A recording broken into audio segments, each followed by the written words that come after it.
दोस्तों नमस्कार। आशा है आप लोग अच्छे होंगे। आइए जानते हैं दुर्गा सप्तशती के 8वां अध्याय के बारे में। रक्त बीज वध। महर्षि मेधा ने कहा, चंड और मुंड नामक असुरों को मारे जाने से और बहुत सी सेना के नष्ट हो जाने से असुर के राजा प्रतापी शुंभ ने क्रोध युक्त होकर अपनी संपूर्ण सेना को युद्ध के लिए तैयार होने की आज्ञा दी।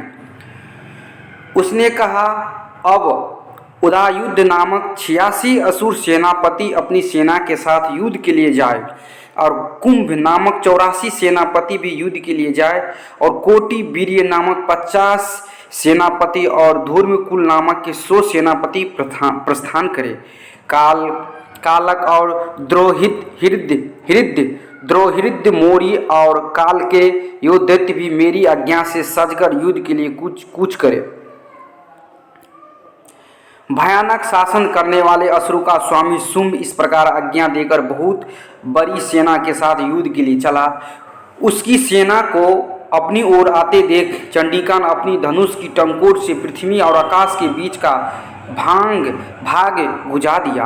हे राजन, इसके पश्चात देवी के सिंह ने दहाड़ना आरंभ कर दिया। दिए और अंबिका के घंटे के शब्द ने उनकी ध्वनि और भी बढ़ा दिया। धनुष की टंकोर, शेर की दहाड़ और घंटे के शब्द से पृथ्वी और आकाश के बीच का भाग गूंज उठा और इसके साथ ही देवी ने अपने मुख को और भी भयानक बना लिया। ऐसे भयंकर शब्द को सुनकर राक्षसी सेना ने देवी तथा सिंह को चारों ओर से घेर लिया। हे राजन,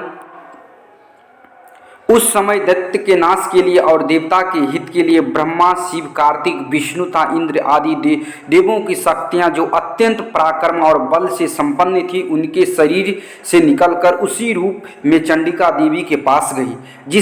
जिस देवता का जैसा रूप था वैसे आभूषण थे और जैसा वाहन था वैसा ही रूप आभूषण और वाहन लेकर उनके देवताओं की शक्तियां दैत्य से युद्ध करने के लिए आई। हंस युक्त विमान में बैठकर रुद्राक्ष की माला तथा कमंडलू धारण कर ब्रह्मा जी की शक्ति आई। वृष पर सवार होकर हाथ में त्रिशूल लेकर महानाग का कंकन पहन कर और चंद्र रेखा से विभूषित होकर भगवान शंकर की शक्ति माहेश्वरी और मोर पर आरूढ़ होकर हाथ में शक्ति लिए दैत्य से युद्ध करने के लिए कार्तिकेय जी की शक्ति उन्हीं का रूप धारण करके आई। भगवान विष्णु की शक्ति गरुड़ पर सवार होकर शंख, चक्र, श्रांग, गदा, धनुष तथा खड्ग हाथ में लिए हुए आई। श्री हरि की शक्ति वराही का शरीर धारण करके आई और नरसिंह के समान शरीर धारण करने की उनकी शक्ति नारसिंह भी आई।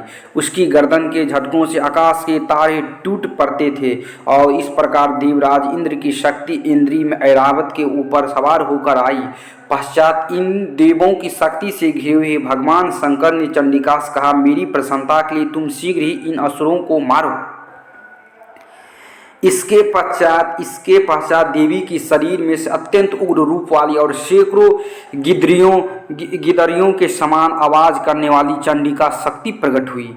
उस अपराजिता देवी ने धूमिल जटा वाले भगवान श्री शंकर जी से कहा, हे प्रभु, आप मेरी ओर से दूत बनकर शुंभ और निशुंभ के पास जाइए और उन अत्यंत गर्वलीय दैत्य से कहिए तथा उनके अतिरिक्त और भी जो दैत्य वहाँ युद्ध के लिए उपस्थित हो उनसे भी कहिए, जो तुम्हें अपनी जीवित रहने की इच्छा हो तो त्रिलोक का राज इंद्र को दे दो। देवता को उनका यज्ञ भाग मिलना आरंभ हो जाए और तुम पाताल को लौट जाओ, किंतु यदि बल के गर्व से तुम्हारी लड़ने की इच्छा हो तो फिर आ जाओ। तुम्हारा मान से मेरी योगिनियां तृप्त होंगी। चूंकि उस देवी ने भगवान शंकर को दूत के कार्य में नियुक्त किया था, इसीलिए वो संसार में शिव दूती के नाम से विख्यात हुई। भगवान शंकर से देवी को संदेश पाकर उन दैत्यों के क्रोध का कोई आर पार न रहा और वो जिस स्थान पर देवी विराजमान थी वहां पहुंची और जाने के साथ ही उस पर बाण और शक्तियां का वर्षा करने लगे। देवी ने उनके ऊपर फेंके हुए वानों, शक्तियां, त्रिशूल और फरसों को अपने वान से काट डाला और काली देवी उस देवी के साथ आगे खड़ी होकर युद्ध खड़ी होकर शत्रुओं को त्रिशूल से विदीर्ण करने लगी और खटुआंग से कुचलने लगी। ब्राह्मणी जिस तरह दौड़ती थी उसी तरफ अपने कमंडलों का जल छिड़क कर दैत्य के वीर्य बल को नष्ट कर देती थी। और इस प्रकार माहेश्वरी त्रिशूल से वैष्णवी चक्र से और अत्यंत कोप वाली कुमारी शक्ति द्वारा असुर को मार रही थी। और इंद्री के बाजू के प्रहार से सैकड़ों दैत्य रक्त की नदियां बहाते हुए पृथ्वी पर सो गए। वराही ने कितने ही राक्षस को अपनी थुथुने द्वारा मृत्यु के घाट उतार दिया। ढाड के अग्रभाल से कितने ही राक्षस की छाती से चीर डाला और चक्र की चोट से कितने ही को विदीर्ण करके धरती पर डाल दिया। बड़े दो राक्षस की नारसिंगी अपने नखों को विदीर्ण करके भक्षण कर रही थी और सिंहनाद से चारों दिशाओं को गुजाती हुई रणभूमि में विचर रही थी। शिवदूती के प्रचंड हट्टास से कितने ही दैत्य भयभीत होकर पृथ्वी पर गिर पड़े और उनके गिरते हुए उनको भक्षण कर गई। इस तरह क्रोध में भरे हुए मातृगण द्वारा नाना प्रकार के उपाय से बड़े बड़े असुरों को मरते हुए देख राक्षसी सेना भाग खड़ी हुई और उनको इस प्रकार भागता देख रक्त बीज नामक महापराक्रमी राक्षस क्रोध में भरकर युद्ध के लिए आगे बढ़ा। उसके शरीर से रक्त की बूंदें पृथ्वी पर जैसी गिरती थी तुरंत वैसे शरीर वाला तथा वैसा ही बलवान दैत्य पृथ्वी से उत्पन्न हो जाता था। रक्त बीज का गदा हाथ में लेकर इंद्री के साथ युद्ध करने लगा। जब इंद्री शक्ति ने अपने ब्रश से उसको मारा तो घायल होने के कारण उसका शरीर से बहुत सा रक्त बहने लगा और उसकी प्रत्येक बूंद से उनके समान ही बलवान तथा महापराक्रमी अनेक दैत्य भयंकर रूप से प्रकट हो गए।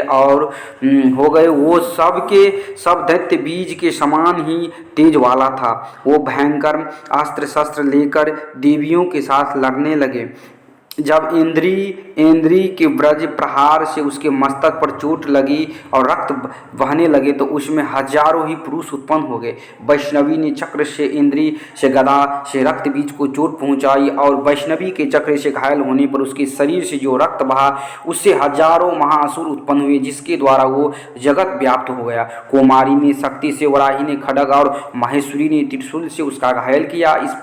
इस प्रकार क्रोध में भरकर उस महादैत्य ने सब मातृ शक्तियों पर पृथक पृथक गदा से प्रहार किया और माताओं ने शक्ति तथा शूल इत्यादि से उसको बार बार घायल किया। उससे सैकड़ों महादैत्य उत्पन्न हुए और इस प्रकार उस रक्त बीज से रुधिर से उत्पन्न हुए असुरों से संपूर्ण जगत व्याप्त हो गया, जिससे देवताओं को भय हुआ। देवताओं को भयभीत देखकर चंडिका ने काली से कहा, हे चामुंडे, अपने मुख को बड़ा करो और मेरा सहस्त्र घात से उत्पन्न हुए रक्त बिंदु तथा रक्त बिंदुओं से उत्पन्न हुआ महाअसुर को तुम अपने इस मुख से भक्षण करती जाओ। इस प्रकार रक्त बिंदुओं से उत्पन्न हुए महादैत्य को भक्षण करती हुई तुम रणभूमि में विचरो। इस प्रकार रक्त छीन होने से यो दैत्य नष्ट हो जाएगा। तुम्हारा भक्षण करने के कारण अन्य दैत्य नहीं होंगे। काली से इस प्रकार कहकर चंडिका देवी ने रक्त बीज पर अपने त्रिशूल से प्रहार किया और काली देवी ने अपने मुख में उसका रक्त ले लिया। तब उसने गदा से चंडिका पर प्रहार किया। प्रहार से चंडिका को तनिक कष्ट नहीं हुआ, किंतु रक्त बीज के शरीर से बहुत सा रक्त बहने लगा। लेकिन उसके गिरने के साथ ही काली ने उसको अपने मुख में ले लिया। काली के मुख में उस रक्त से असुर उत्पन्न हुए। उनको उसने भक्षण कर लिया और रक्त को पीती हुई तदंतर देवी ने रक्त बीज को जिसका की खून काली ने पिया था, चंडिका ने उसे दैत्य को ब्रजवान खड्ग तथा ऋषित इत्यादि से मार डाला। हे राजन, अनेक प्रकार के शस्त्रों से मारा हुआ और खून से वंचित महादैत्य रक्त बीज पृथ्वी पर गिर पड़ा। हे राजन, उसके गिरने से देवता अत्यंत प्रसन्न हुए और माता उन असुरों को रक्त पीने के पश्चात उद्धत होकर नृत्य करने लगी। दोस्तों, चैनल को सब्सक्राइब और लाइक जरूर कर दीजिएगा। फिर अगली वीडियो में मिलते हैं, तब तक के लिए राधे राधे, धन्यवाद।